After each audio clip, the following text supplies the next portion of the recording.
He won the Bundesliga for the Shepherds. I mean, I don't know if you guys know Thomas Lab. That guy's a really good trainer. So you had a dog before.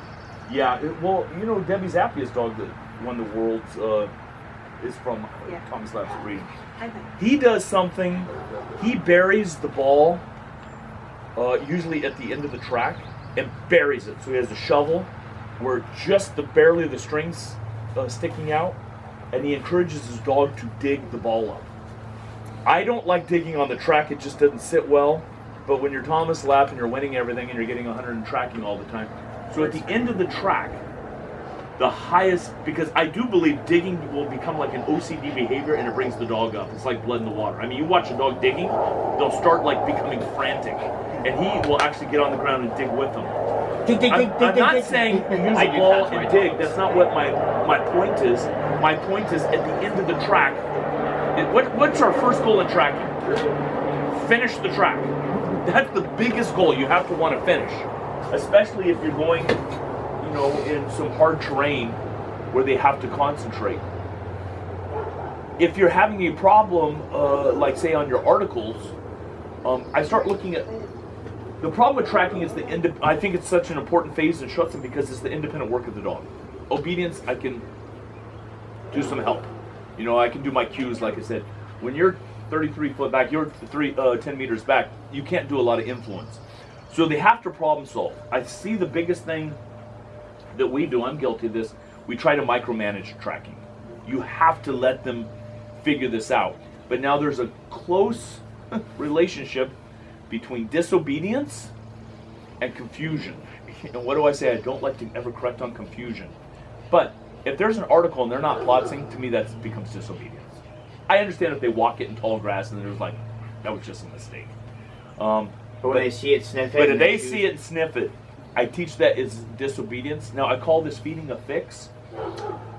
And we didn't used to do this in the early 90s, and I think it was a real bad mistake on our part.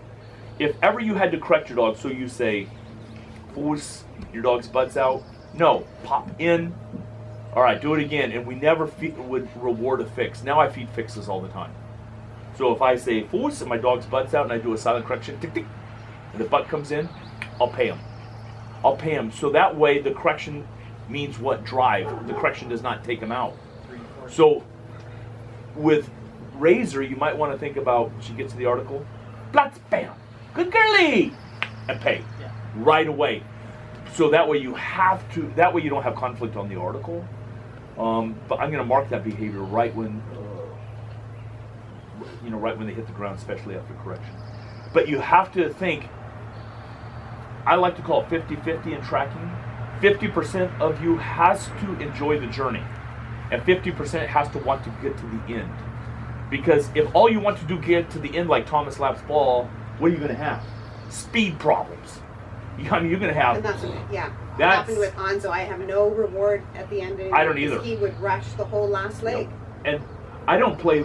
So if you have a high drive dog, I don't know how Thomas Lap's discipline on the track itself. I don't know his method. But I'm sure it's pretty intense. Like, that ball's at the end. But you cannot speed through this track. So if I have a dog, like most of my dogs are pretty high drive, so how do I want the track, like I talked about mood?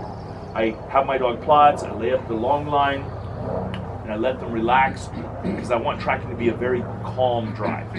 You'll never see me do this. Are you ready? You ready? You ready? Sook! I'm going to have major problems.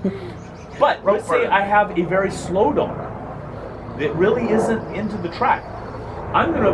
Then speed's a good problem. You know what I mean? Versus like, are you gonna finish the freaking track because you seem bored out here? The leash is just like loose the whole time? Well, yeah, I mean, if the dog is like tracking and then kind of looks around, and you're like, I'm not gonna go force tracking, and it's kind of like blasé and bored at the track, you have to go something higher drive, maybe at the end. It's something to think about. So the ball on the ground, I haven't just trouble picturing this. So is it like right on the article where the article is? Or No. He digs it, he brings a shovel. No, you have to bury it. He buries it. Is the article on top of it? No, there's no article. He doesn't ask the dog to down on the And it doesn't work with... Just the top of the string is sticking out. And so he gets to the end and he just starts digging? Just starts digging. I think he gives a command to it. Like